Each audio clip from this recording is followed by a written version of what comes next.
amigo Gutierrez Siqueira. Isso. Prazer, obrigado por você estar aqui. Prazer, meu Douglas. Prazer mesmo. Muito bom. Acompanho já o podcast, então estou feliz aqui de estar no podcast de mesa, a primeira vez, né?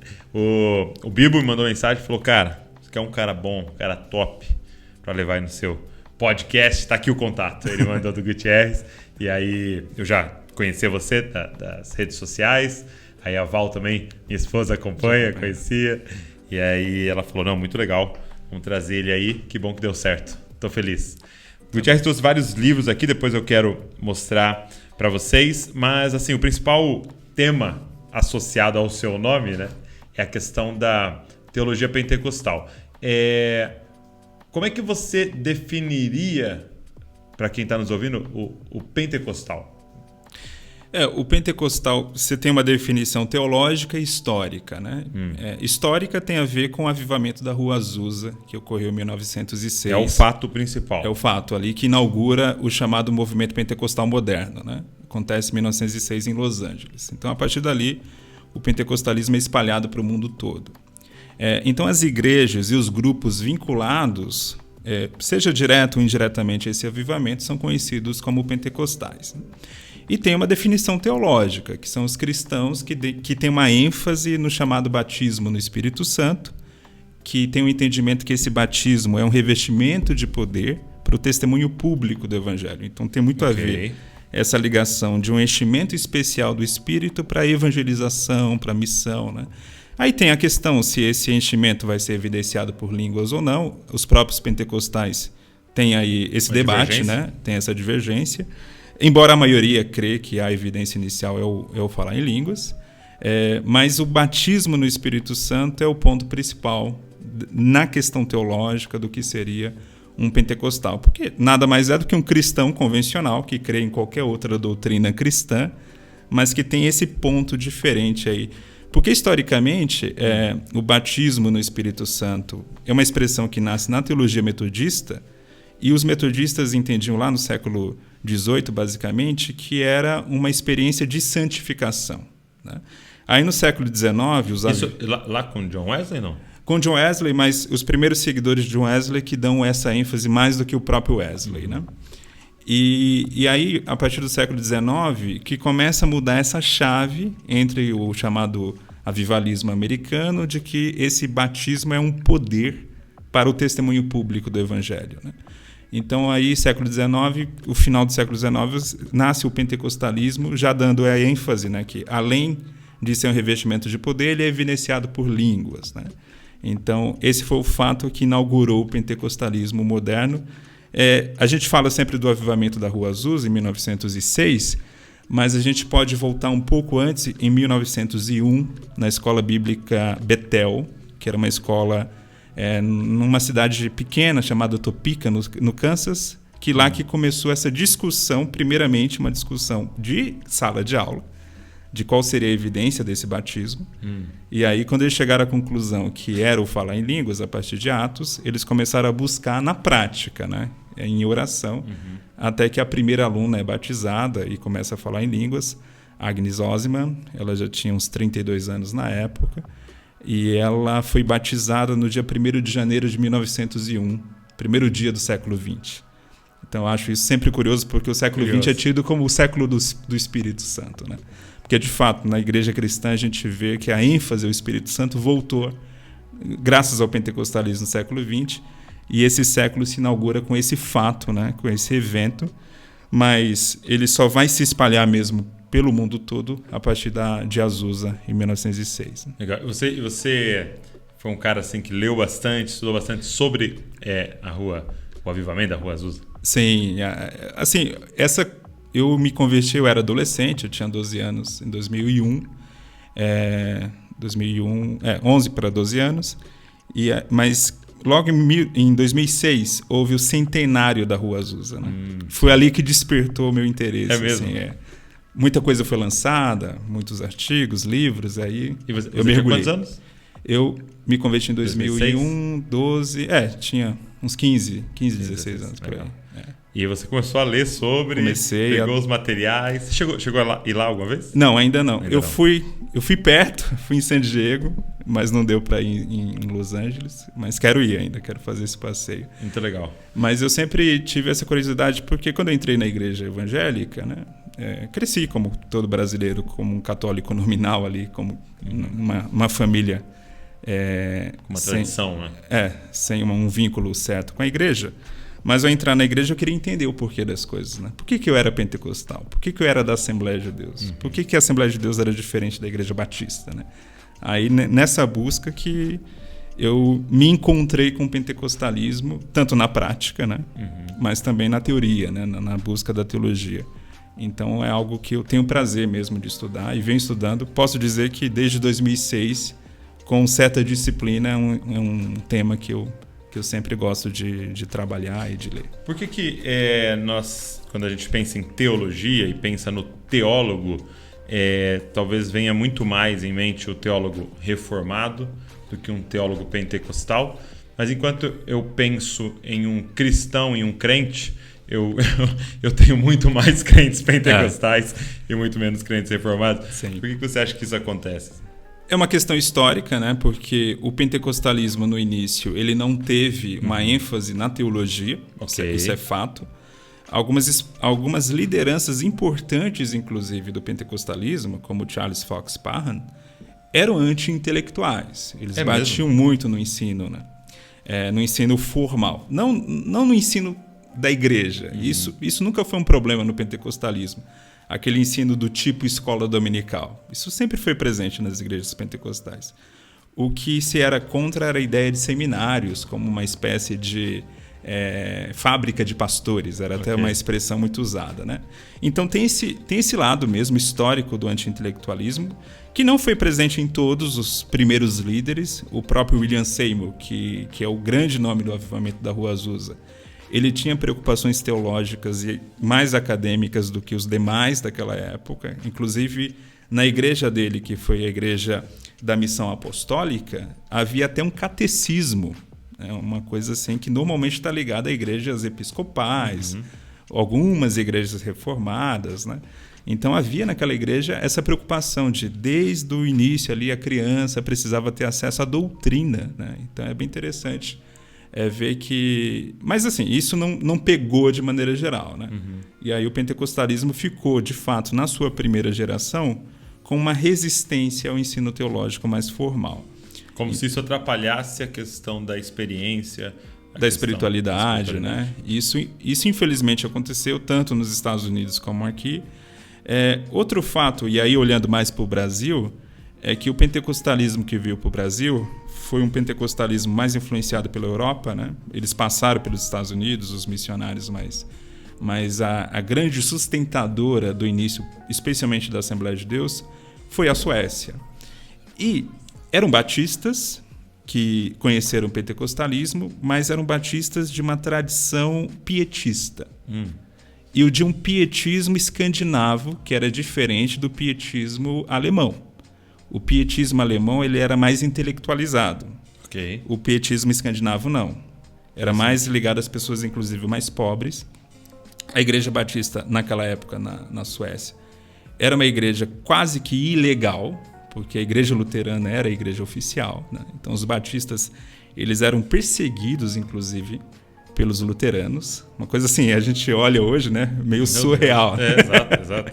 Inclusive, quando os missionários suecos vêm ao Brasil e passam a ser perseguidos pelos católicos, eles estavam meio que acostumados. Né? A igreja oficial tá perseguindo a gente onde a gente for, né? Era mais ou menos essa relação que eles tinham. E, pelo contrário, inclusive aqui no Brasil, eles achavam mais segurança jurídica, porque aqui já havia a lei da separação da igreja e Estado.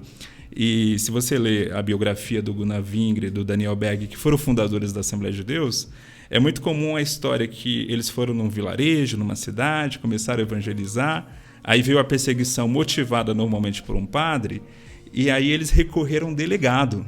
E o delegado deu proteção. Uau. Então eles colocavam sempre isso, era até um diferencial do Brasil. Sim. Em relação à Suécia, ali do começo do século XX. Então, mas voltando aí ao pietismo, esse pietismo escandinavo ele tinha, né, esse ranço anti-acadêmico, né? Tinha as escolas bíblicas, tinha esse incentivo ao ensino na igreja, mas uma resistência muito forte ao seminário. E tinha uma questão também, até lógica na época, porque dessa resistência, né? Porque na Europa, final do século XIX, início do século XX, o liberalismo teológico dominou praticamente os seminários. Então, na cabeça deles, ir para o seminário era quase que equivalente a se tornar um liberal. Então, assim, por isso que também havia esse medo, né? Não que eles fossem contra o estudo em si, né? Isso não. Mas o que ele achava que geraria... as consequências. Ou aquela academia, né? As consequências. Mas se você pega um dos pioneiros da Assembleia de Deus no Brasil, Samuel Nistrom, por exemplo, ele sabia e dominava o grego e o hebraico. Então era um homem culto, né? Mas se você pega alguns escritos, ele vai bater na academia. Ele vai dizer que é um mal, que a igreja não deve investir nisso. Então é bem curioso essa relação assim um tanto dividida, né, que havia naquele momento. E isso gerou consequências, sim. que a gente paga até hoje. E eu percebo que isso é quase que em geral, quase que em tudo, né? Toda vez que enverga para um lado, como você disse, né, esses resultados de um liberalismo e tal, vai vir alguém na próxima geração envergando para o outro lado e também exagerando, para que talvez agora se ache um equilíbrio. Você acha que hoje encontrou um equilíbrio? Hoje a gente ainda está no caminho do equilíbrio, né? Mas eu falo que... Ainda bate-se muito na academia? Não. Eu quando entrei na Assembleia de Deus em 2001, eu ouvi ainda aquelas pregações de que a gente não tem teologia, mas sim joelologia, né? Muito boa. Joelologia é muito boa. Ouvia muita frase anti-intelectual, mas hoje não. Assim, aliás, já pelo menos nos últimos 15 anos, eu diria, houve uma melhora significativa, né? Eu dou até o exemplo hoje da minha igreja local. Eu congrego na Assembleia de Deus, Ministério do Belém.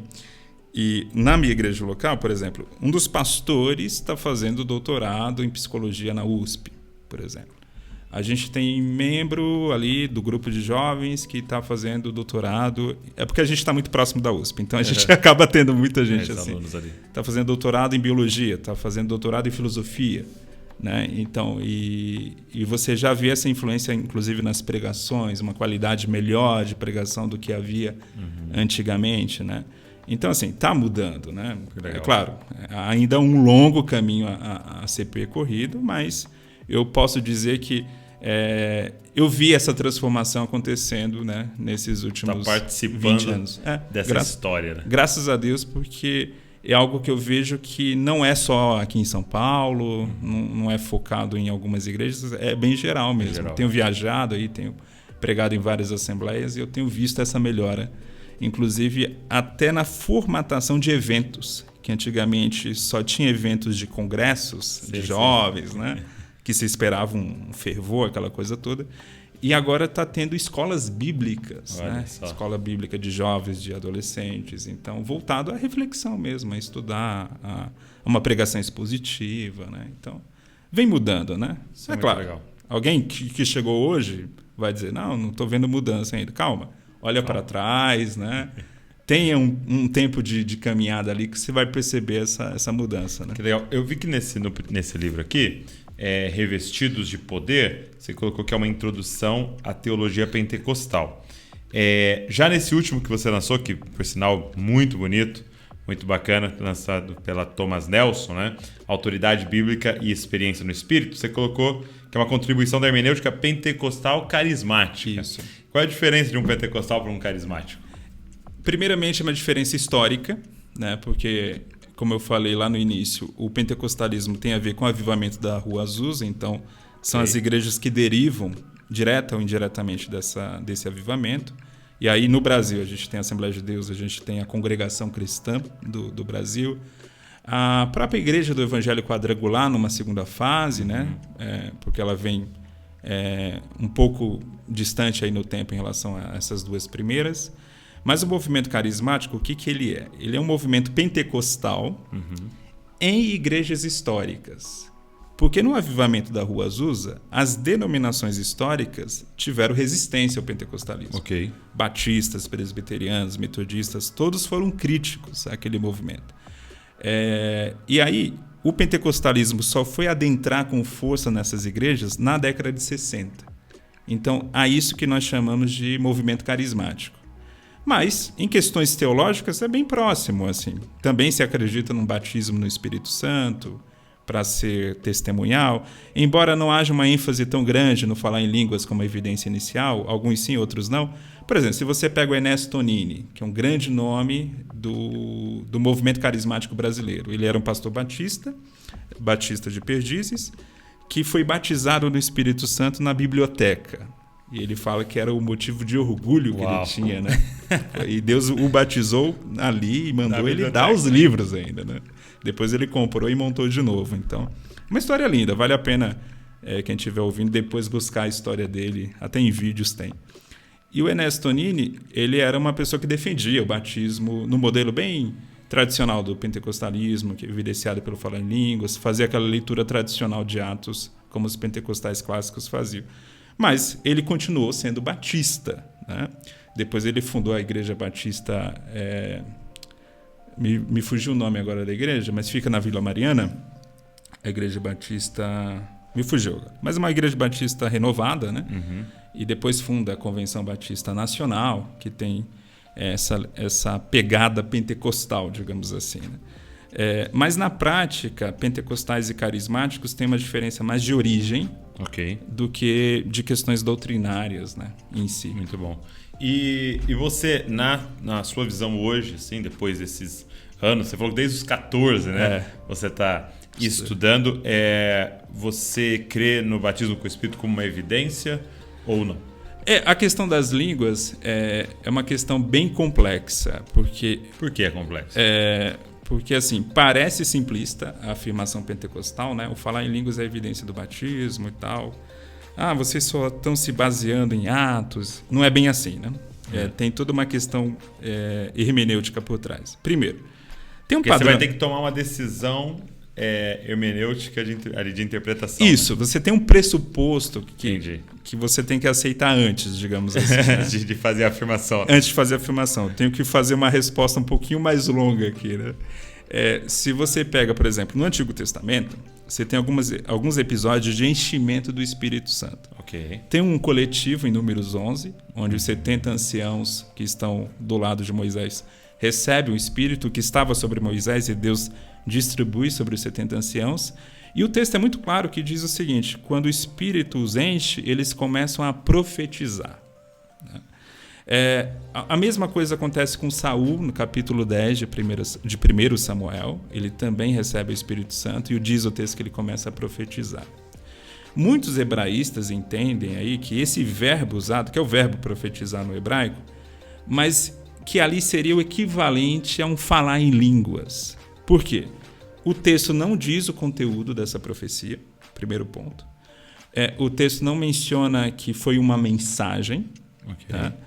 E o texto está ligado a uma tradição do que a gente chama na teologia bíblica de nabiísmo, que seria uma primeira fase do profetismo de Israel, que é uma fase mais carismática, né? Ou seja, esse verbo seria uma tradução de uma experiência de êxtase.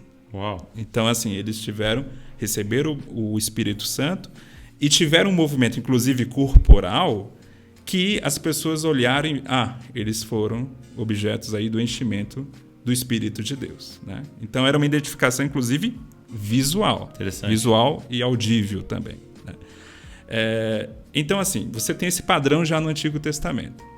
Lá em Números 11, o Moisés, quando acontece isso, aí duas pessoas recebem também, que é Eldade e Medade, que não estavam ali na tenda, estavam fora da tenda. E isso provoca um alvoroço, né? Inclusive, Josué fica com ciúmes e ele vai reclamar para Moisés, pedindo para que aqueles homens sejam proibidos de profetizar, né? E aí Moisés diz o seguinte: olha, eu queria que todo o povo do Senhor fosse profeta. Então, o desejo dele é que aquilo virasse uma espécie de democracia, né? De comunidade profética. Esse era o desejo de Moisés, né? E aí você vai ver em Joel capítulo 2 que o profeta Joel, séculos depois, vai profetizar que no futuro o Espírito seria derramado sobre toda a carne. Né? E aí diz o texto que os vossos filhos e as vossas filhas profetizarão. É a primeira ênfase dada. Né? Depois fala de visões, de sonhos, mas a profecia aparece em primeiro lugar. Quando a gente vai lá para o Novo Testamento, em Lucas, em Lucas capítulo 1, que é basicamente a história do antes do nascimento de Jesus, né? O que você tem ali? Tem 2 episódios bem interessantes. Você tem a visita de Maria e Isabel. Isabel não sabia que Maria estava grávida, não sabia. Elas moravam a uma distância de 4 dias de caminhada, tal. Maria vai visitar, ela está recém-grávida de Jesus. Isabel já tinha uns 6 meses grávida de João Batista. O anjo havia dito a Zacarias que aquela criança seria cheia do Espírito desde o ventre. E aí, quando Maria toca naquela porta, bate na porta, Isabel abre a porta, diz o texto que Isabel é cheia do Espírito, a criança em seu ventre dá um salto, né? Ou seja, tem uma manifestação de êxtase. Exato. E Isabel diz o texto que ela fala: bendita és tu entre as mulheres, bendito o fruto do teu ventre. Isabel é usada como profetisa naquele momento. Tá? Então tem o mesmo padrão, né? Ela recebe o Espírito Santo e profetiza. E lá no capítulo 1, lembrando que Zacarias não acredita muito na promessa e ele fica mudo, depois que ele volta a falar, diz o texto que ele é cheio do Espírito e profetiza. Então você tem esse padrão no Antigo Testamento. Nós, na teologia pentecostal, vamos dizer o seguinte: olha, Lucas ele está reproduzindo em Atos esse padrão que já existia. Só que a ênfase e a palavra usada agora, que é a glossolalia, e não a profecia, então já tem uma diferença entre profecia e glossolalia. A diferença basicamente é que uma vem na sua língua e a outra vem em língua desconhecida. Mas ambas são manifestações de fala que eu não, de alguma forma, não é um conteúdo meu, eu recebi do Senhor. Né? Então, existe esse padrão bíblico ligando o Espírito Santo a um enchimento missionário para uma missão específica. Os 70 anciãos tinham uma missão. Isabel tinha uma missão, Zacarias tinha uma missão, o próprio João Batista tinha uma missão. E a igreja também tem uma missão que ela precisa da capacitação do Espírito Santo e o Espírito Santo dá um sinal de fala. Tá? Então a lógica do falar em línguas é esse. Aí você vai pegar, por exemplo, Atos 1:8, e recebereis a virtude do Espírito Santo, que há de vir sobre vós, e ser-me-eis testemunhas. Então o objetivo desse enchimento é ser testemunha. Eu costumo lembrar, o que uma testemunha faz? Fala. Então, assim, esse sinal de fala é apontando o propósito desse batismo. Né? A gente pode discutir se sempre vai ocorrer, se ele é um padrão, se ele tem que ocorrer em todos os casos. Isso é um ponto que a gente pode discutir até do ponto de vista pastoral. Mas do ponto de vista da teologia bíblica, há toda uma lógica. Sim. Né? Então, assim, você vê que do Antigo ao Novo Testamento isso vai sendo trabalhado. Né? Então, eu posso dizer assim, que eu acredito sim que o falar em línguas é um sinal desse enchimento. Eu até costumo falar, vai ocorrer com todo mundo? Talvez não.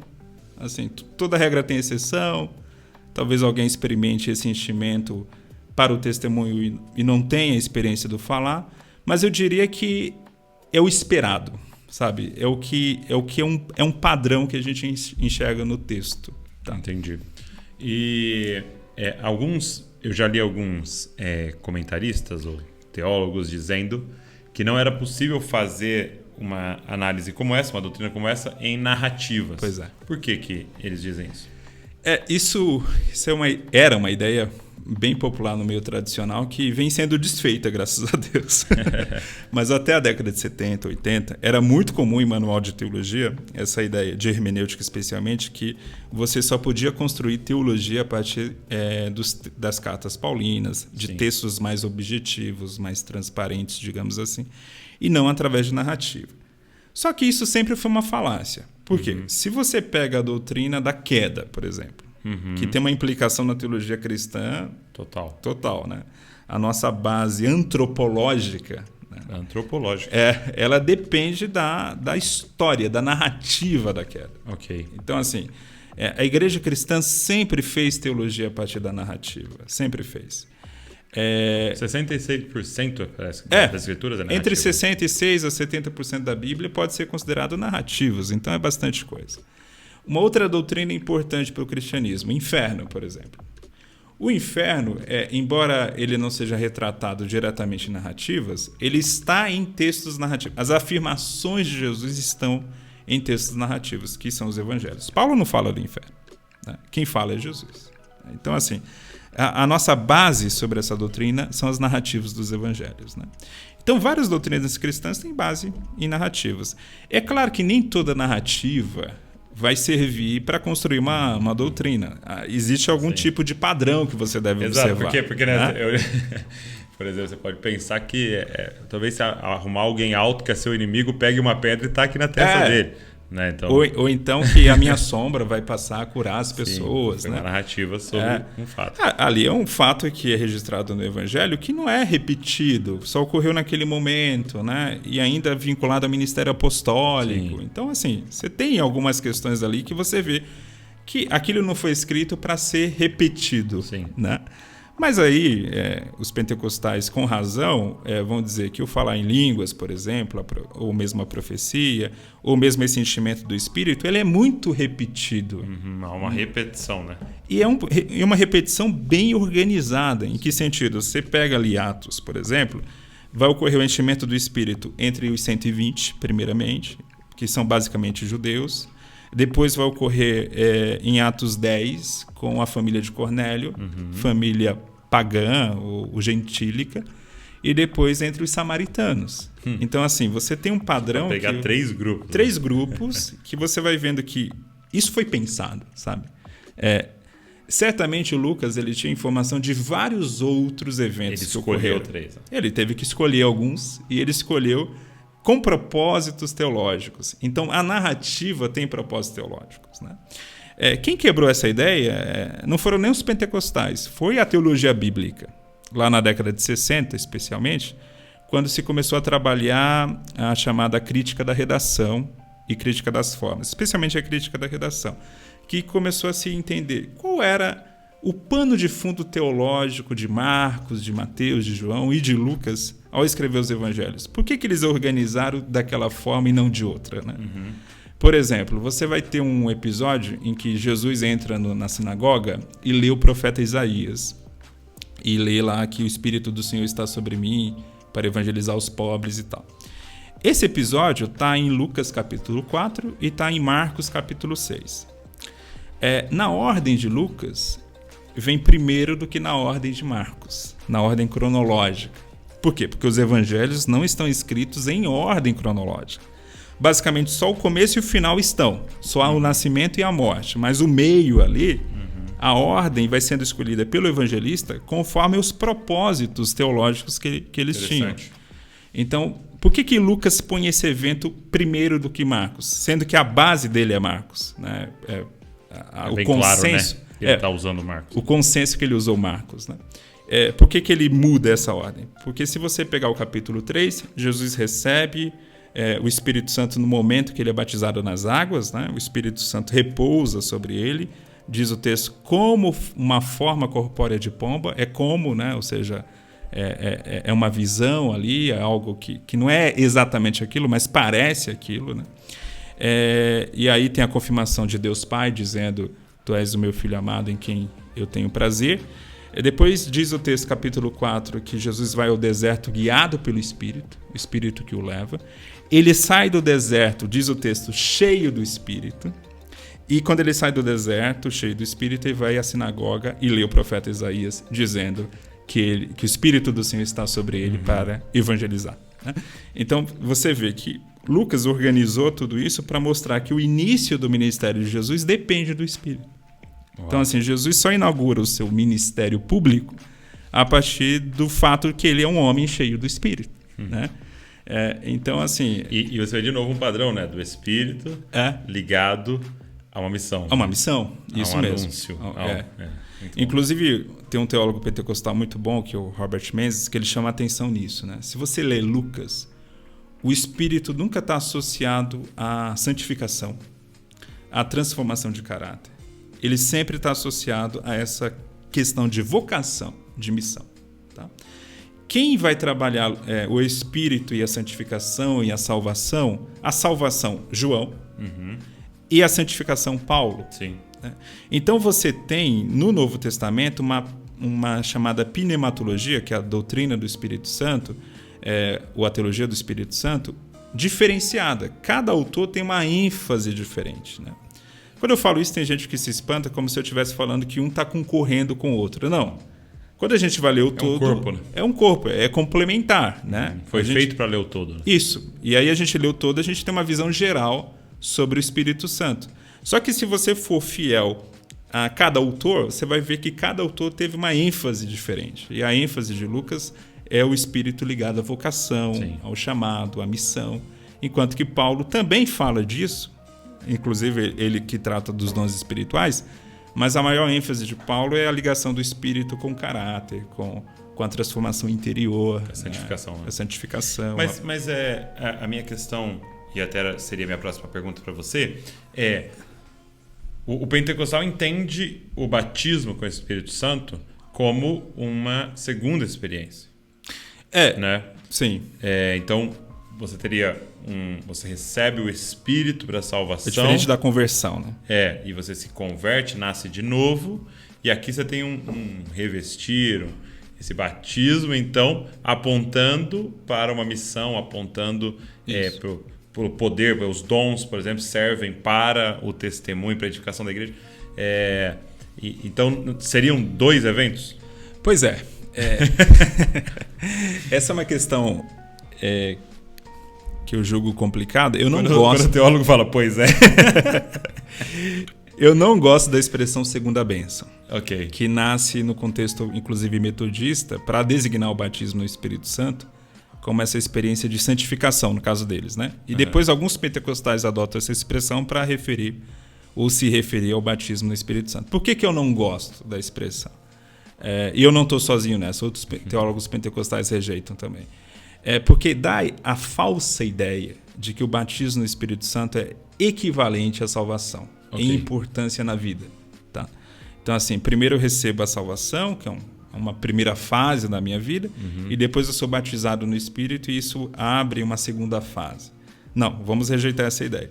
O batismo é extremamente relevante. Se eu não achasse, eu não seria pentecostal. É muito relevante. Ajuda na missão da igreja, fortalece a igreja no seu propósito missionário, mas ele está muito longe de ser tão importante quanto a salvação. Ok. Então, assim, é uma experiência distinta da salvação? Normalmente sim. Normalmente ocorre depois que a pessoa já é convertida. É uma experiência que vai, muitas vezes, marcar a sua vida, né? Puxa, eu passo a ser uma pessoa até diferente em alguns aspectos. Sim, você pega o exemplo de Pedro, que era muito medroso, meio covarde e tal, e se torna aquele Pedro corajoso que desafia até o Sinédrio. Né? Isso ocorre depois desse batismo espiritual que ele recebe em Atos 2. Então, houve sim uma mudança ali em Pedro bem positiva. Né? Agora, que essa mudança é equivalente ou mesmo parecida com a própria mudança da conversão, não, aí não. Aí a gente está falando de coisas completamente diferentes. Você está falando de um morto que reviver. Tá? É bem diferente. Então, assim, eu costumo falar... Então, assim, de fato são 2 experiências, sim, mas que não usar a linguagem errada para não parecer... para não parecer equivalentes. Equivalentes. Então, é só esse cuidado que eu tomo, porque você pode ser um cristão muito bom e não passar por essa experiência, como vários cristãos na história não passaram, né? E você pode fazer muita coisa para Deus. Mas a ideia do batismo no Espírito Santo é que é um revestimento, né? Que é digamos assim, um reforço, né? Um reforço que o Espírito nos dá. Com qual propósito? Evangelizar com ousadia. Evangelizar sobre a direção do Espírito. Acho que isso é um ponto interessante, porque talvez eu cresci num contexto pentecostal, estava muito ligado a também a missão e tal, né? Era falado muito disso, mas talvez acho que entre amigos ali na conversa, chão de fábrica, estava muito ligado à experiência, né? Sim. Ao sentir, ao cair, algo meio místico, né? Meio místico e até um pouco ligado a uma certa competição também, né? Quem chegava primeiro, né? Exato, quem conseguiu o primeiro ali. Isso são os desvios, né? Os desvios, que ocorrem. E que devem ser corrigidos. Mas isso oficialmente não está na nossa teologia. Você não vai ler nenhum livro. Uma vez eu até discuti na internet com uma pessoa sobre isso. Você não vai ver nenhum livro pentecostal, de um teólogo sério, é claro, dizendo que o batismo no Espírito Santo torna você um cristão de uma classe mais elevada, espiritualmente mais elevada. Nada disso. Inclusive na teologia assembleana, especialmente, mais do que na pentecostal, a gente costuma enfatizar muito que o batismo no Espírito Santo ele não tem nada a ver com a santificação. Tá? É mesmo? É assim, você tem que separar as coisas, né? São eventos completamente diferentes. Por quê? É possível ser usado pelo Espírito, ser um canal de transmissão do Evangelho com ousadia e ser um canalha. É possível. Então, assim, você vê isso. A Bíblia está cheia de exemplos assim, né? E a sociedade também. Infelizmente não ficou só no registro bíblico. Não ficou só na Bíblia. Então você pega. Decidiu viver a Bíblia. Estão vivendo seriamente esse ponto, né? Mas se você pega, por exemplo, a igreja de Corinto, né? A igreja de Corinto é uma igreja que não faltava nenhum dom espiritual. Uau, verdade. Paulo fala isso exatamente em 1 Coríntios 1,7, nenhum dom vos falta. Né? Era uma igreja que tinha um valor no falar em línguas muito elevado. Né? Era um sinal, inclusive, de grande espiritualidade na igreja de Corinto. Que dar uma contida na galera. Pois havia essa coisa da competição, né? né? Para ver quem falava mais em língua. Ao ponto que Paulo usa de uma ironia. Ele fala, eu falo mais em línguas do que todos vocês, né? Uma ironia no sentido de que ele quer provocar mesmo. Vocês se acham super espirituais aí, mas eu tenho uma experiência até mais intensa com falar em línguas do que vocês, né? E essa igreja, ao mesmo tempo, tinha briga, divisões, tolerância a pecados sexuais gravíssimos. O cara saindo com a madrasta. Com a madrasta, né? Terrível. E a igreja tolerava, não fazia nada. Você tinha uma igreja que processava um ou outro por motivos banais. Uma igreja que o pessoal ficava bêbado antes da ceia. Então, assim, é o cúmulo de uma igreja muito maluca, muito louca mesmo, essa igreja de Corinto. Mas era a igreja mais pentecostal possível, né? Entendi. O batismo do Espírito. Muito fervorosa ali, especialmente no exercício do dom de línguas, né? Então, isso é bem curioso, porque isso tira uma ideia de que muita gente tem ainda, de que ter experiências espirituais é tipo um carimbo de Deus de qualidade espiritual. Ok. E isso a gente deve tomar muito cuidado, porque a Bíblia adverte muito quanto a isso. O próprio Jesus falou que no dia do juízo vai ter gente dizendo, eu profetizei no teu nome, eu curei no teu nome, né? Eu expulsei demônios no teu nome. E Jesus vai dizer, eu não vos conheço, ou seja, não tive um relacionamento com vocês. Eu sempre acho interessante esse texto, o fato que Jesus não contesta esses milagres. Exato, ele não diz assim, mas profetizou errado. Não, essa profecia era falsa, essa expulsão de demônios foi simulada, não. Jesus presume que aquilo ocorreu, mas Jesus, ao mesmo tempo, diz, eu não vos conheço. Né? O maior sonho profético da Bíblia foi de Nabucodonosor. Ele viu o fim de 4 grandes impérios. Né? Ele viu 1000 anos à frente. É um sonho profético, né? Muito grande. E ele era um homem pagão, adorador de falsos ídolos. Né? Então, assim, eu uso até como um clichê, um mote. Né? Ser usado por Deus não é ter comunhão com Deus. A gente não pode confundir uma coisa com outra. Muito cuidado com isso. Embora pareça estranho, né? Poxa, como que Deus pode usar alguém sem ter comunhão com ele? Tem tanto exemplo na Bíblia de Balaão, ao próprio Nabucodonosor, ao próprio rei Ciro, né? E tantos outros. Né, o próprio Saul, né? Saul também. E no Novo Testamento você pode ver, inclusive, Jesus mostrando isso para os discípulos, que eles não se alegrassem com o fato de expulsarem demônios, mas sim o nome está escrito no livro da vida. Então Jesus já advertindo, ele já coloca cuidado, diferente, né? Cuidado, o peso das duas coisas. É mais importante ter o nome escrito no livro da vida do que ser conhecido como ministério de exorcismo, né? Por exemplo. Né? Embora tenha, é claro, sua importância, sua relevância. Sim, e é colocado como um sinal que seguiria os que creem. E eu estava até lendo uma vez de que o avanço da igreja aconteceu de uma forma... Um amigo estava compartilhando comigo que ele havia lido que o avanço da igreja ali naqueles primeiros séculos aconteceram muito pelo fato da igreja expulsar demônios. Sim. Que é algo até que a gente meio que abandonou de certa forma em muitos lugares, porque eles traziam casos para a igreja que ninguém dava solução, que nenhuma outra disciplina dava solução, e de repente o cara era liberto numa primeira reunião ali e aquilo espantava a todos e causava, né, uma abertura ao evangelho, né? Que esse é o lado interessante do milagre. Ele não converte ninguém, mas ele abre espaço para a pregação do evangelho, né? Por isso que você vê... Eu acho que não é à toa que em ambientes, mesmo hoje, ambientes missionários bem difíceis, né? Norte da África, alguns países da Ásia, lá que estão ocorrendo os grandes milagres, né? Justamente por isso, porque o milagre, Deus tem essa relação entre milagre e missão também, que é muito grande. E uma pergunta, por que você acha que o falar em línguas ele é tão rejeitado em alguns contextos? Assim? O que você acha que... Porque está lá na Bíblia, né? Eu vejo que às vezes a gente tem que dar fazer uma volta para falar que não está, né? Sim, Mas por que você acha que ele é renegado? Assim?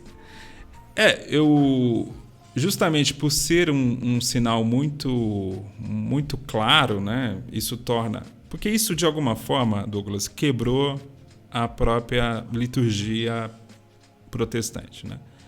Porque, assim, você pega o protestantismo, ele tem uma renovação teológica importante, mas, é claro, não conseguiu avançar em tudo. Mas uma das coisas que Lutero levantou foi o sacerdócio universal de todos os crentes. Levantou na teoria, porque na prática isso não ocorreu nas igrejas protestantes históricas. Porque também era uma estrutura mais pesada que demoraria tempo, né? Você não muda um navio como você muda um carro, né? Exato. Era uma semente, né? Mas que... É gradativo. Sim. E aí você pega a liturgia pentecostal, que é uma liturgia muito participativa, né? Porque quem está falando em línguas, ele está participando do culto. Ele não precisa ser o clérigo. Né? Ele não precisa ser o pregador da noite. Né? Okay. Ele pode ser usado por Deus para trazer uma mensagem à igreja. Estou entendendo. Então isso quebra muito da própria tradição da igreja. Tanto a tradição sacramental, católica, como a própria tradição evangélica protestante, né? Eu acho que parte da resistência tem a ver com questões litúrgicas. Então, em outras palavras, assim, seria essa dificuldade de o controle não estar na nossa mão. Isso, justamente. De eu saber que horas começa, que horas acaba, que agora vamos fazer isso, agora vamos fazer aquilo. Justamente, né? Como assim que Deus está usando uma pessoa e se eu preparei meu sermão aqui a semana toda, né? Eu vi uma história de um pastor que ele... tinha preparado o sermão dele, né? E tal, ele foi ali para a igreja cheio de temor, né? Para pregar. E aí ele chegou na porta, bateu um vento, abriu a Bíblia dele e levou o sermão. E ele tentou correr atrás das folhas, não conseguiu e o sermão foi embora. E ele desesperado, né? Porque aí começou o louvor e tal, e aí, né? A liturgia rolando, vai chegar a hora da pregação. Aí ele subiu e pegou o microfone e falou: gente, cheguei aqui, meu sermão voou. Vamos ter que contar com o Espírito Santo hoje. Não pode contar só assim, né? Mas a gente sabe, é claro, que o Espírito Santo não é oposto à organização, né? Exato. Mas quando a organização se torna rígida demais, às vezes vem esse confronto com esse lado mais solto, né? O vento que a gente não sabe de onde vem. E nem para onde vai, né? Justamente, essa falta de controle. Eu acho que parte da resistência está aí, né? E tem uma resistência que eu falo que é uma resistência da ignorância, que é a ideia de que o falar em línguas só surgiu no século XX. Sabe? Entendi. Nunca houve na história da igreja, de repente agora tem. Não, isso é uma ignorância histórica. Sempre houve, sim, na história da igreja. Há registros na patrística, Irineu fala, Agostinho fala. É mesmo, Agostinho? O próprio Agostinho. Irineu, no livro Contra as Heresias, né? Que é um livro ali, um dos primeiros da patrística. Irineu fala claramente que na igreja havia profecias e falar em línguas estrangeiras, né? Isso está lá. Pega aquele livrinho verde da Paulus, pode procurar, está lá. Contra as heresias. Então, assim, mas não há muitos relatos, né? Bom, tem algumas questões. Primeiro, os historiadores, os grandes historiadores cristãos da história, se você pega da Idade Média ou mesmo da Era Moderna, não eram carismáticos nem pentecostais, até porque nem existia ainda o movimento pentecostal, né? Então eles não deram ênfase nisso. Mas há um trabalho hoje, especialmente da década de 70 para cá, sendo feito de revisão histórica e mostrando que há vários textos da patrística da Idade Média e da chamada mística medieval, que é um ponto muito importante na história. Nomes como Teresa d'Ávila, por exemplo, né? O próprio Pascal, né? Que é um pouco antes. Você pega esses grandes nomes desse movimento místico, né? Porque místico aí não entenda como sinônimo de esotérico, tá? Okay. Mas sim como sinônimo de experiências palpáveis, né? Experiências marcantes com o espírito. Esse movimento teve muito o papel da profecia, do falar em línguas e da visão. Muito da visão também, né? Então, há esse trabalho histórico. É claro, ainda vai levar um tempo para isso ser consolidado, mas já tem material saindo aí bom sobre isso. Isso mostra que aquela ideia de que não, surgiu só no século XX, então há algo estranho aí no ar, né? E outra coisa também foram teorias da psicologia da década de 30 à década de 70 que relacionavam falar em línguas a uma espécie de delírio. Era loucura, era coisa de gente maluca, tá? Puro preconceito de um tipo de psicologia nascente ainda, que via delírio em tudo. Tudo aquilo que era estranho, né, era delírio. Mas há estudos mais recentes, eu até cito no meu primeiro livro. Tem um estudo feito na Polônia, por exemplo. Uma polonesa, ela fez dentro de uma igreja pentecostal, bem pentecostal mesmo, daqueles cultos onde há várias pessoas falando em línguas. Ela fez uma pesquisa com essas pessoas e todas disseram que não perderam o controle no momento que estavam falando em línguas ou profetizando ou em qualquer outra atividade carismática, né? Então ela chega à conclusão de que não há um problema ali psicológico, não há ali um desligamento com a realidade. Porque o delírio, a alucinação, você não tem controle sobre isso. Não há isso, né? Há vários estudos hoje também, aí eu falo hoje, de 2000 para cá, né?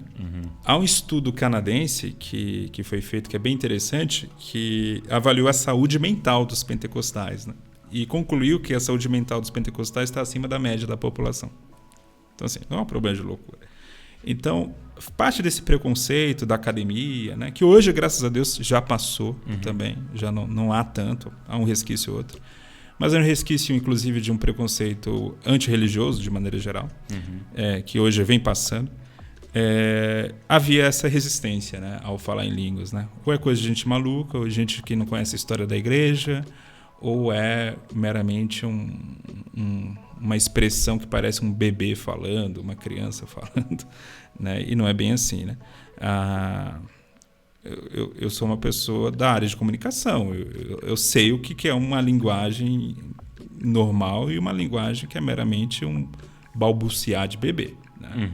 E eu sou pentecostal, assim, falar para mim que eu só estou reproduzindo a minha fala infantil chega a ser ofensivo, sabe? Eu sei o que eu estou falando. Né?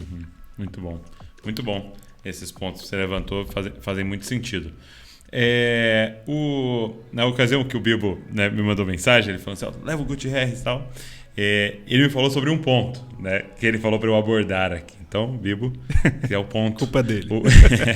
Brincadeira. Mas ele falou que você é um teólogo arminiano e que fala bastante, né, e toda a defesa bíblica sobre a questão, que é uma das divergências com o calvinismo, sobre o perder a salvação. Sim. Né? Então, para quem não é familiarizado com esses termos, né, na análise de Calvino, né, uma vez salvo, você está sempre salvo. Sim. Não há como perder a salvação.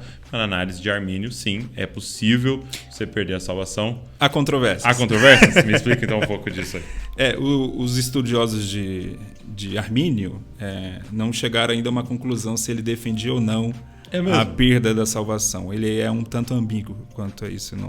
Não fica muito claro. Não ficou claro no escrito. Se ele acreditava ou não. Alguns vão defender que sim, outros que não. Mas eu sou da linha que acredita que é possível perder a salvação. Mas primeiro é necessário fazer tirar um estereótipo. Né? Okay. Ninguém aqui acredita que se perde a salvação como se apaga uma lâmpada. Né? Assim, eu estou salvo agora, aí eu estou passando na rua, vejo uma mulher, fico desejando ela, aí Jesus volta e eu perdi a salvação naquele minuto. Né? Não é assim. A salvação... Não seria sorte, né? Ser salvo. Seria, né? Aí eu me arrependi, voltei a ser salvo, né? Exato. Aquela coisa assim, como se a salvação fosse uma vida de ausência completa de pecado, né? Okay. Que algumas pessoas pensam assim. Inclusive aquela ideia assim, puxa, se eu esqueci de orar antes de dormir, ou se eu peguei no sono e Jesus volta na hora que eu tô dormindo, aí já era. Alguns não dormiam sem roupa, né? Até isso, né? Antigamente tinha essas loucuras. Mas, isso é uma coisa. Mas que é possível perder a salvação num processo que a gente chama de apostasia, né? Ou seja, um esfriamento gradual, não ocorre do dia para a noite. É um processo longo, muitas vezes dura anos, né? Mas é um processo de rejeição paulatina do evangelho, até que a pessoa chega no estado que ela não volta mais, né? Mas ela tinha experimentado o evangelho, ela tinha conhecido o evangelho. Como Hebreus fala, aquela linguagem de Hebreus 6, é uma linguagem muito comestível até, né?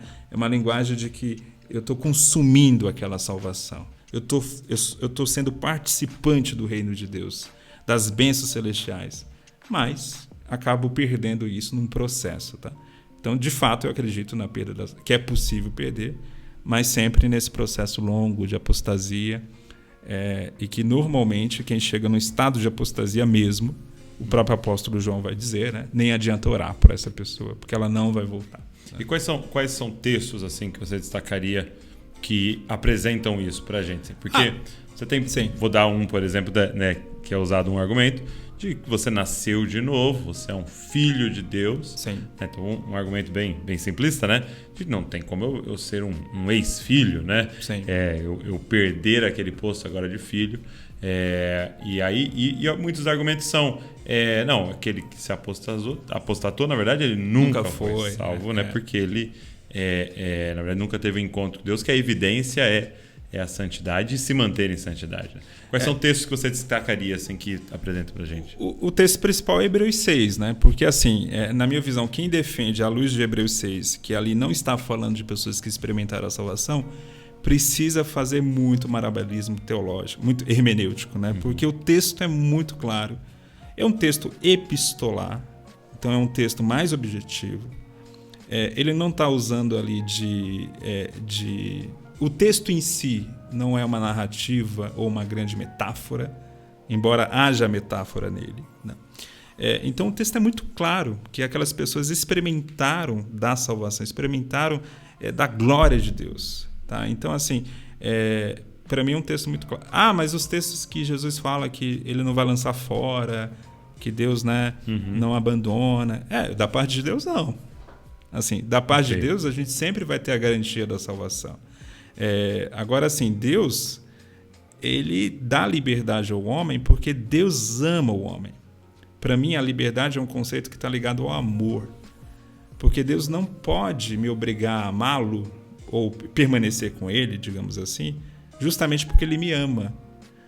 Ninguém que ama a sua esposa ou ama seu filho tem como prender ele em casa e dizer: você vai ficar aqui porque eu te amo, você nunca vai sair daqui dos meus olhos. O pai do filho pródigo é esse. O cara me dá a minha herança que eu quero ir embora.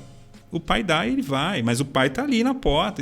O pai abandonou o filho? Não abandonou o filho. Diz o texto da parábola que quando o filho está voltando, o pai sai correndo. Né? Ou seja, dá a entender que ele está na varanda, esperando esse momento da volta do filho. É interessante o mais velho falar assim, né? Esse teu filho, ele não tinha encontrado com o irmão ainda, esse teu filho que gastou tudo.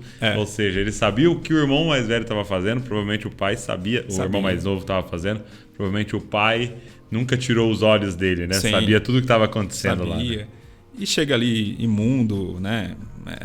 Com cheiro de porco, né? Para um judeu era algo repugnante, né? E aquele pai abraça o filho, né?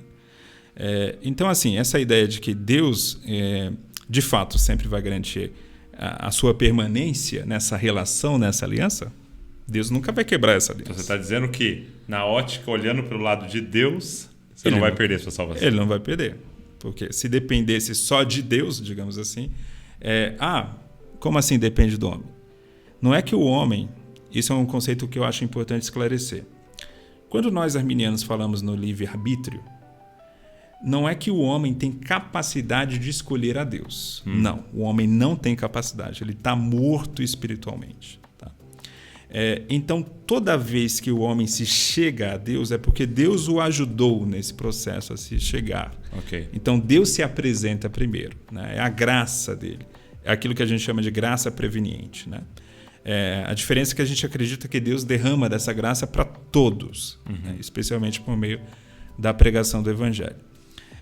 Então, assim, o livre-arbítrio nunca existe para escolher a Deus. Ninguém escolhe Deus.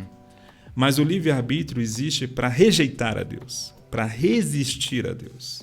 Eu costumo comparar, é como se eu estivesse sendo carregado por uma correnteza, por um rio muito forte.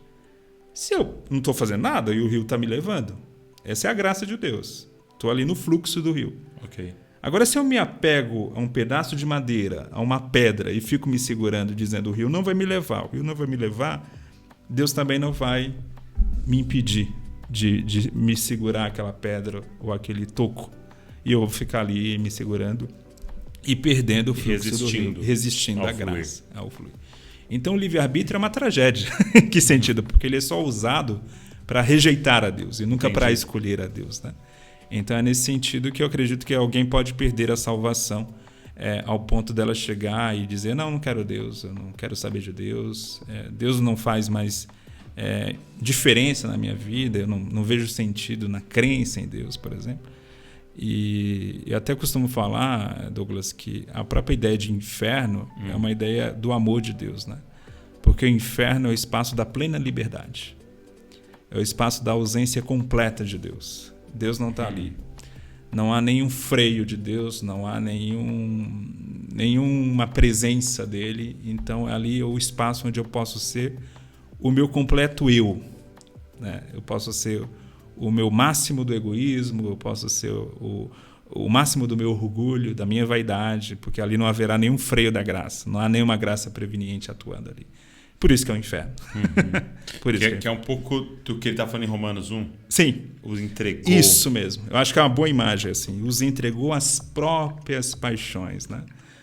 Veja que a imagem aí é como se Deus dissesse, eu deixei de colocar freios. Uau. Né? A pessoa está agindo por... E aquela imagem que o C.S. Lewis usa, que é maravilhosa, né? Que diz que no céu a frase seja feita a vontade de Deus, né? Mas no inferno seja feita a tua vontade, a vontade do homem. Né? O que é interessante em Romanos 1, né? Porque basicamente a pior maldição que Deus está liberando sobre o homem é o que o mundo prega como a maior bênção. Que é a liberdade porque ele plena. Fala, né? Faz do jeito que você quer. E aí ele...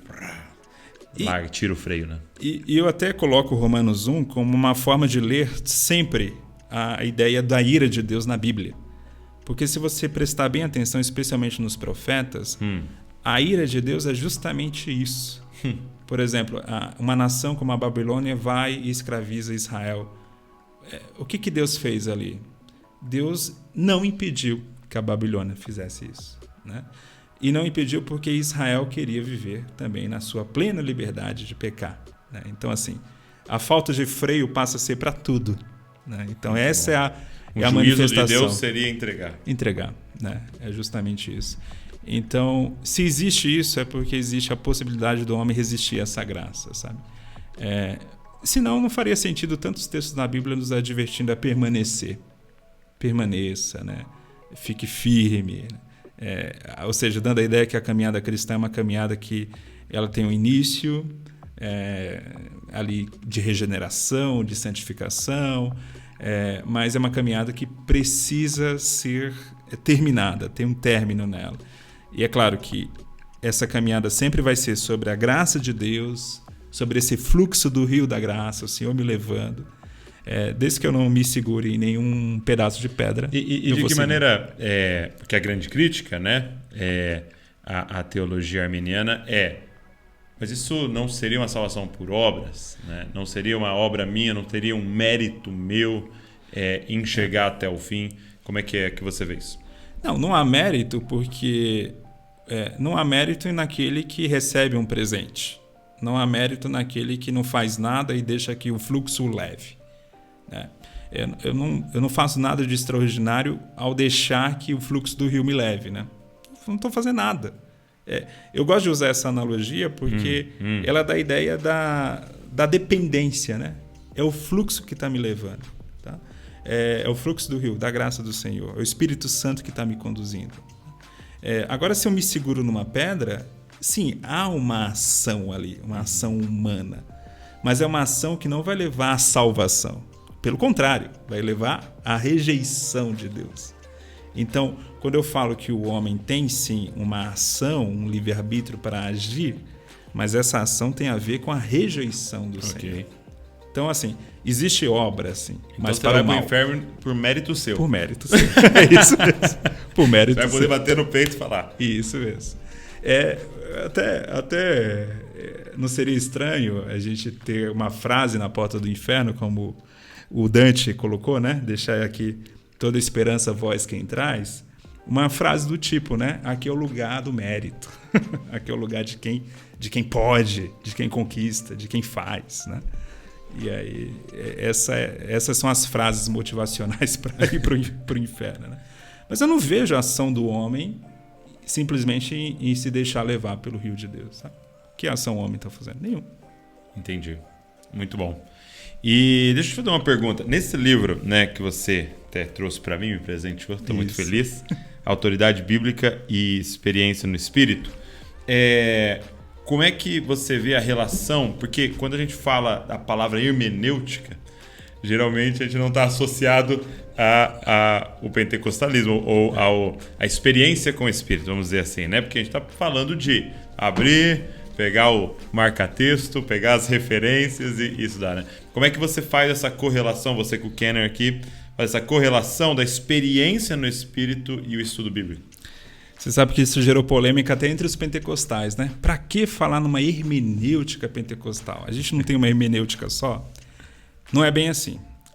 Se existe uma teologia pentecostal, existe uma hermenêutica pentecostal. Okay. Porque para você ter uma teologia, antes você tem que ter um modo de leitura. A galera que está nos ouvindo, o que é uma hermenêutica? Hermenêutica é um modo de leitura, digamos assim. Okay. Convencionalmente a gente define, né, como a arte de interpretação de textos. Né? Okay. Mas a hermenêutica vai muito além de interpretação de textos. Então, usando essa forma simplista, a arte de interpretação de texto com esse viés pentecostal. Com esse viés pentecostal. Okay. Por que com viés pentecostal? Porque os pentecostais têm pressupostos que levam a ler o texto de maneira diferente. Porque o texto é o mesmo para o tradicional e para o pentecostal. Sim. Por que eles chegam a conclusões diferentes? Porque tem pressupostos. Qual é o pressuposto do tradicional ao ler Atos? Não, aqui é um registro histórico do início da igreja. Aqui está retratando eventos que inauguram a história da salvação. Ou seja, não é algo que pode ser repetido. Okay. Né? Algo que ficou na história. Isso é um pressuposto. O texto não está dizendo isso. Sabe? O tradicional chega no texto com esse pressuposto. Okay. Por isso que ele vai ler Atos e... Ok, bacana. Falaram em línguas, expulsaram demônios. Eu vou viver minha vida sem isso. E está tudo bem. O pentecostal vai com outro pressuposto. Esse texto aqui está retratando uma experiência que a igreja primitiva teve, que é para ser repetida hoje. Entendi. Tá? Então, ele ler, uma expressão que o Menzies, que é um teólogo pentecostal, gosta de usar. A história do texto é a minha história. Então, assim, é algo que eu posso reviver hoje. Então, isso é um pressuposto. Totalmente diferente. Totalmente diferente. Então, talvez não na interpretação, mas principalmente na aplicação. Né? Na aplicação, isso mesmo. Porque ambos vão ler ali como um milagre que ocorreu na história da igreja, só que um vai dizer, não, isso é a história da salvação, isso aí é um registro para a gente ver o progresso da revelação de Deus, como a igreja foi inaugurada e tal. E o pentecostal, não, isso aí é para ser repetido hoje. Estava lendo uma vez um livro de missiologia do começo do século XX, eu sempre esqueço o nome do autor, mas era um autor episcopal, E ele estava debatendo ali no livro sobre a missiologia do apóstolo Paulo, né? Aí ele diz, olha, um problema da missiologia do apóstolo Paulo, da forma como Paulo fazia missões, é porque a forma que Paulo fazia missões envolvia milagres. E aí ele queria dizer com isso que era meio que incompatível com a missiologia moderna. Entendi. Né? Como que eu posso seguir à risca Paulo, esse modelo, se não ocorre mais isso, né? O pentecostal jamais vai fazer esse tipo de indagação, sabe? Sim. Porque Paulo teve milagres no ministério dele, então no meu também vai ter. Sim. Sabe? E isso é hermenêutica. Tá? Isso é uma forma de leitura.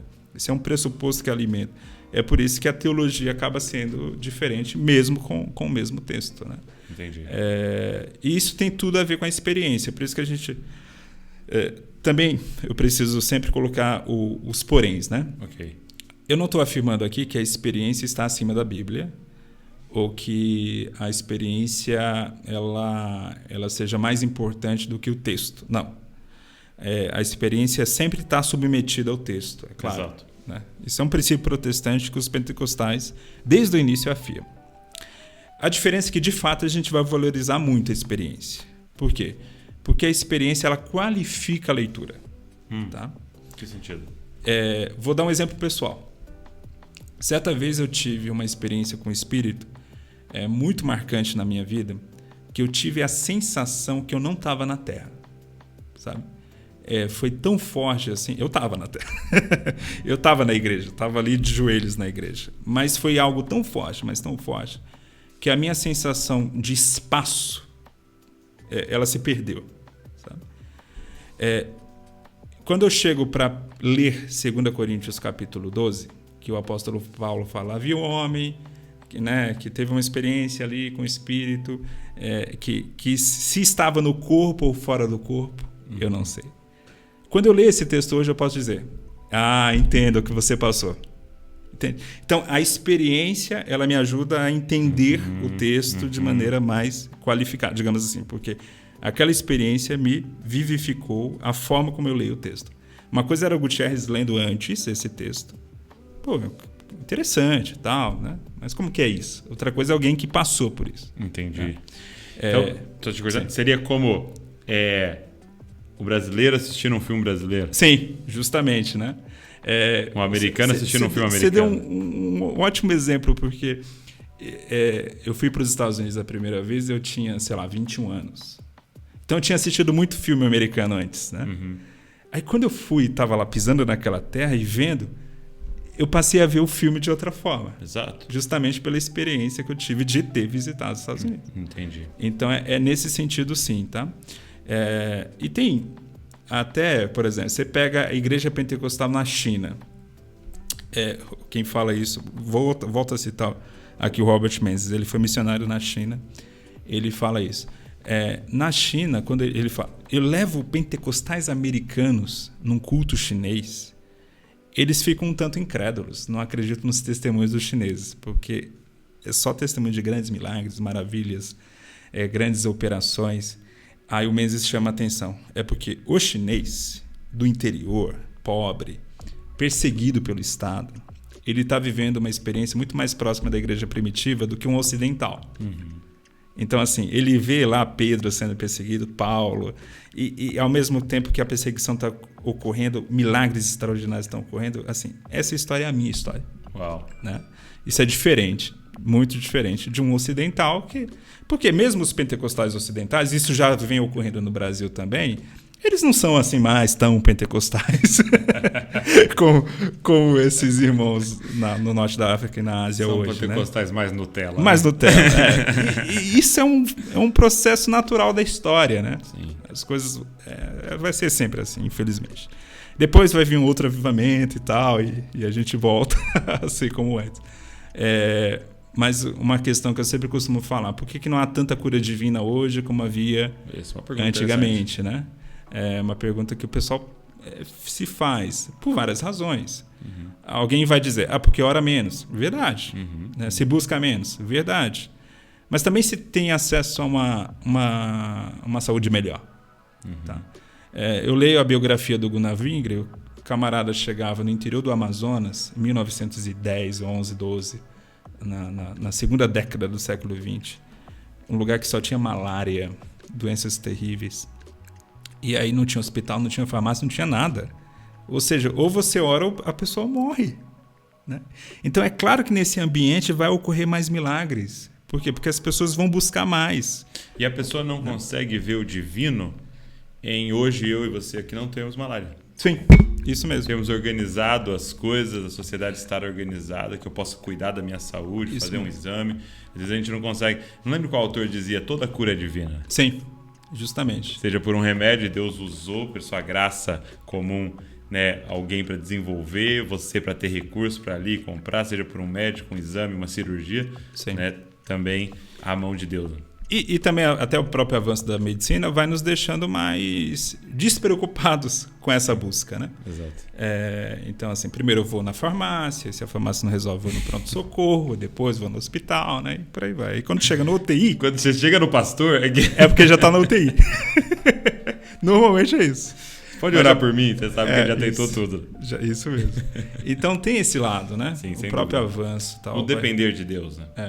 Vai ocorrendo. É claro que a gente deve tomar o cuidado que isso não se torne uma arrogância humana no sentido de esquecer de Deus, né? Que é muito fácil esquecer de Deus quando tudo vai bem. Mas tem uma explicação sociológica, inclusive, para isso, né? E na Bíblia ocorre isso. Quem chama atenção é o Stanley Horton, que ele vai chamar a atenção, por exemplo, do desenvolvimento da igreja. Quando você pega Atos, no início da igreja, há relatos de ressurreição. Uhum. Quando Paulo vai escrever Tessalonicenses, que já é mais ou menos na década de 50, tá? Paulo já enfatiza a ressurreição futura. Especialmente em Coríntios também, que ele vai escrever um longo capítulo sobre a ressurreição, ele relaciona também como algo futuro. Tá? Então, Stanley Horton, teólogo pentecostal da Assembleia de Deus, ele vai chamar a atenção sobre isso. Você vê que mesmo na igreja primitiva, a ênfase do milagre imediato para o milagre como um evento escatológico já ocorre. Tá? Então, mesmo naquele primeiro século, esse processo vai ocorrendo. Ainda mais no século XX, né? Claramente. E eu acho que a ressurreição é o milagre que é mais mancada, né? Sim. Que tem. Lógico, a ressurreição do crente, né? Poxa, vai morrer de novo. Já tava lá. Pode O que você tá orando aí? Verdade. Nunca tinha pensado por esse lado. Né? Vai que a coisa dá errado, né? Voltando. Uma coisa interessante. Muito bom. Não, interessante. Eu falei para você que estava lendo o Kinner, né? O Craig Kinner. Que é Hermenêutica do Espírito, o nome do livro, um desse tamanho, nem li ele inteiro. E eu achei muito interessante essa questão da correlação com as experiências com o Espírito, as experiências com Deus, com a interpretação do texto. Sim. E essa sua explicação foi muito legal. Inclusive, esse livro da Thomas Nelson, Autoridade Bíblica e Experiência do Espírito, você quer ir mais fundo nisso, você falou que tem na Amazon, tem espalhado por aí, dá um Google aí. Vou deixar o link da Amazon aqui para você, que pelo menos eu sei que vai ser de confiança. Os outros têm também? Revestido de Poder? O Revestido de Poder está em falta na versão impressa, mas tem e-book na Amazon. Legal. Você trouxe também Reino Dividido, Isso. Como o pecado do sectarismo sabota a vontade de Deus para a igreja. Quero que você fale um pouquinho desse. E o Espírito e a Palavra. Esse é diferente, né? A temática, né? O que é o pecado do sectarismo? Eu escrevi esse livro, foi até muito gostoso escrever. Foi na primeira semana da pandemia, que eu fiquei em casa, né, sem fazer nada. Aí deixa eu escrever um livro. Olha só. Então, saiu esse livro aí. Eu acabei vendo um seriado. Mas também deu tempo, né? Porque tava fazendo nada. Os dois, né? Deu para fazer os dois. Né? Mas porque assim, eu sempre vi um problema muito sério de sectarismo na igreja brasileira, né? E sempre foi algo que eu sempre combati na minha vida pessoal mesmo. Uhum. Lá no início, quando eu entrei na Assembleia, havia muito sectarismo na Assembleia. Aquela ideia de que a igreja certa é a Assembleia de Deus. Né? Mas mesmo naquela época... Então o sectarismo seria realmente isso? De achar exclusivismo religioso, de achar que o reino de Deus se resume à sua igreja ou ao seu grupo teológico, né? E mesmo naquela época eu já tinha resistência a isso, eu tinha amigos batistas, reformados, né? Sempre muito cedo tendo contato com pessoas de outras correntes. E por que é um pecado o sectarismo? É porque justamente resume a riqueza da fé cristã a um aspecto da fé. Tá? A gente está falando de pentecostalismo aqui, que é um aspecto maravilhoso, mas não é a única coisa da vida cristã. O pentecostalismo tem lá toda a sua ênfase nessas questões carismáticas que tem a ver com a missão da igreja. Mas, por exemplo, o pentecostalismo não é uma teoria cultural. Vamos pensar a teologia e a cultura. Bom, o pentecostalismo pode dar uma opinião ou outra, mas há outros pensadores melhores trabalhando essa questão. Que irão estar mais fundo, né? Estão indo mais fundo nisso. Isso, tem todo um parâmetro filosófico por trás e tal. Eu vou desprezar isso porque a minha tradição não é forte nesse ponto, sabe? Isso é de uma pobreza muito grande, né? Então é esse ponto que eu procuro advertir no livro. Qualquer tradição cristã, é claro, tradição cristã legítima, ela tem algo a me ensinar, qualquer uma. Né? Eu aprendo com os presbiterianos, eu aprendo com os batistas. Eu ia te fazer essa pergunta, como é que você lida com a mesa, né, com esses irmãos de outras tradições e que, por exemplo, discordam de você na perda de salvação, Sim. talvez na evidência das línguas do batismo Sim. e tal. Como que você tem um diálogo saudável? Porque eu percebo que você está sempre em comunicação Sim. e é amigo de uma galera que pensa diferente. Como é que você faz isso? Primeiro dividindo doutrina primária de secundária. Primeira coisa. Okay. Né? O que é a doutrina primária? É aquilo que está registrado nos grandes credos da história da igreja. Quando eu falo os grandes credos, são documentos que a igreja escreveu entre o século II e o século VI. Né?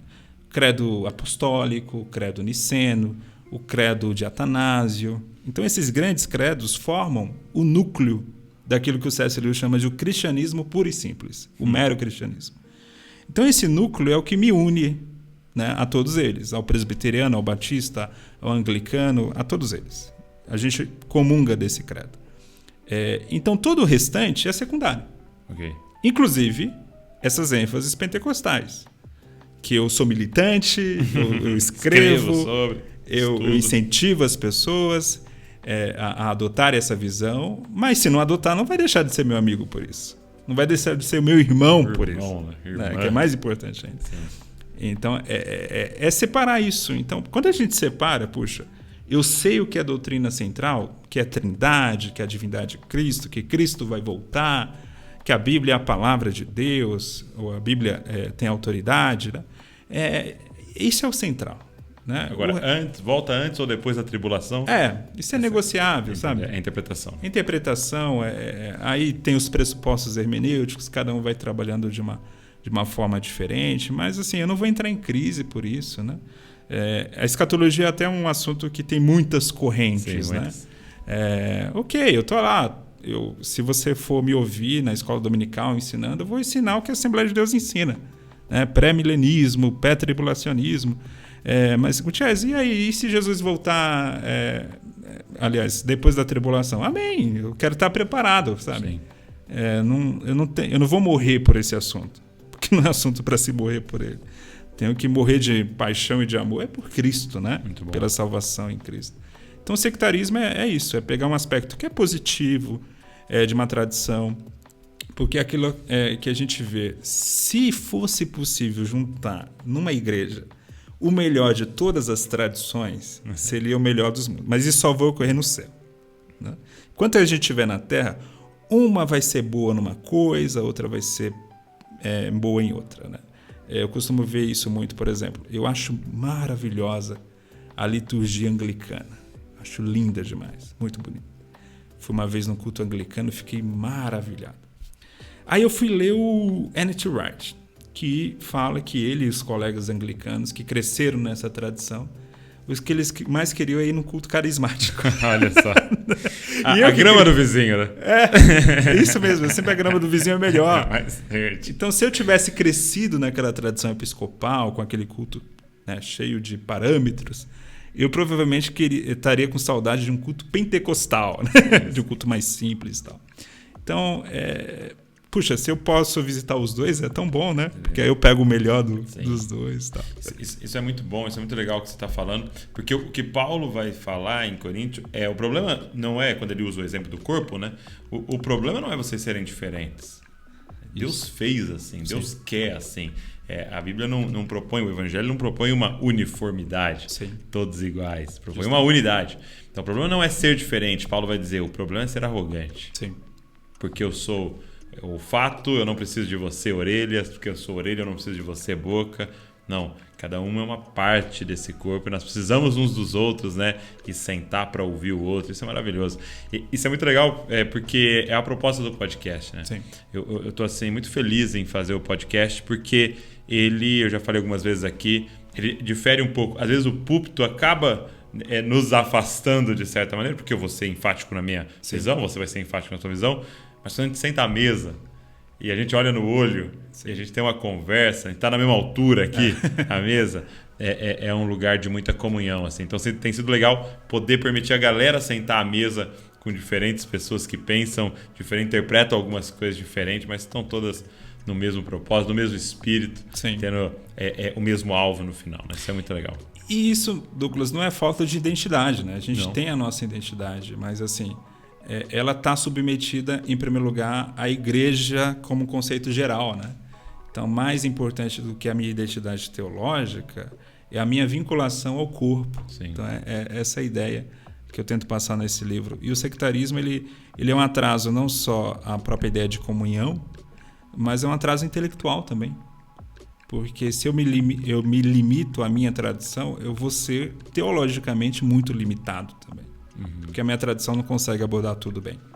Eu vi um exemplo num livro que eu estou lendo, até no meio dele, um dos organizadores da Tim Keller, Mundo Plural. Sim. Muito interessante, bem recente. Ótimo livro. Ótimo livro e bem Vida Nova. Para hoje, para agora. E ele fala algo muito interessante, porque ele diz assim, não é nem ele, é uma das mulheres que escreve um capítulo. E ela se envolveu na política e tal, e ela falando sobre isso, de que as pessoas pensam que para haver comunhão, vamos falar sobre um reformado, um pentecostal, você teria que abrir um pouco de mão das suas convicções, ele abre um pouco mão das convicções dele, então a gente teria comunhão. E ela diz não. Que o exemplo da Bíblia com frequência é nos comparar a árvores. Né? Sim. E aí ela vai dizer o seguinte, quanto mais firmes são as minhas raízes, mais eu cresço, e quanto mais eu cresço vai ser o momento em que os nossos galhos começam a entrelaçar. Sim. Enquanto nós somos mudinhas com raízes fracas, é que nós estamos divididos. É que a gente não se toca, né? Agora, quando a gente começa, e para mim, expandindo essa ilustração dela, é maravilhoso, porque você tem uma macieira e você tem aqui uma laranjeira e os dois estão no mesmo solo. Sim. Estão bebendo da mesma água, do mesmo lençol freático está passando ali embaixo. E são duas coisas. Entendeu? E não, você não é como eu, então você não está plantado no lugar certo. Não, cara. São duas raízes e de repente elas começam a entrelaçar e a gente começa a fazer sombra para esse mundo, alimentar esse mundo, sendo duas coisas, né? Então, é interessante. Eu preciso estar firmado no que você crê, no que Deus te deu para carregar, muito firmado naquilo para que a gente possa ter uma comunhão verdadeira. Sim. E Deus ama a diversidade, né? Sim. Você vê isso nos dons espirituais. Claro. Eu costumo falar, quando eu vou falar dos dons de maneira geral, você pensa, por exemplo, lá em Romanos 12, você tem o dom da misericórdia e você tem o dom da administração. São dons concorrentes. Um quer reter, o outro quer dar. Justamente. Muito bom. Sabe aquela pessoa na igreja? Chega alguém com... quero uma cesta básica, o irmão vai fazer cálculo, será que a igreja pode dar? Vamos fazer uma ficha dele aqui, vamos fazer uma anamnese aqui. Isso, vamos tomar cuidado. E o outro, não, vamos dar, a gente tem que ajudar, né? Então, assim, e Deus coloca esses dois caras na mesma igreja, né? Coloca o mestre e o profeta. Uau. Né? O que é o mestre? O mestre é ponderado, o mestre pensa antes de falar. O mestre faz planilha. Faz planilha, né? Planeja o sermão, né? Mas o profeta é aquele que dá palavra direta, né? Da advertência. Uma igreja só de profetas é uma igreja ativa, muito intensa, mas também rápida para cair em heresias, né? E desorganizada, né? Desorganizada. E uma igreja só com mestre não avança. Não avança porque o pessoal fica planejando e pensando tanto que não faz. Sabe? Muito bom. Então, por isso que a gente precisa ter os dois. Deus ama essa Graças diversidade. a Deus, né? Muito bom. Obrigado, meu amigo. Que Foi um honra prazer, recebê-lo aqui. Foi muito bom. Espero que todo mundo tenha sido muito abençoado e volte mais vezes aqui para a gente ter o 2.0 desse papo aqui. Fico à disposição, Douglas. Foi um prazer mesmo estar aqui nesse baita podcast. E vamos mantendo esse contato. Legal. Vou deixar o link dos livros aqui para vocês e o link das redes sociais do Gutierrez para você poder saber muito mais e mandar um direct para ele lá, mandando mais perguntas para ele, para que você possa entrar em contato. Deus abençoe você e não se esqueça, você é uma cópia de Jesus. Valeu.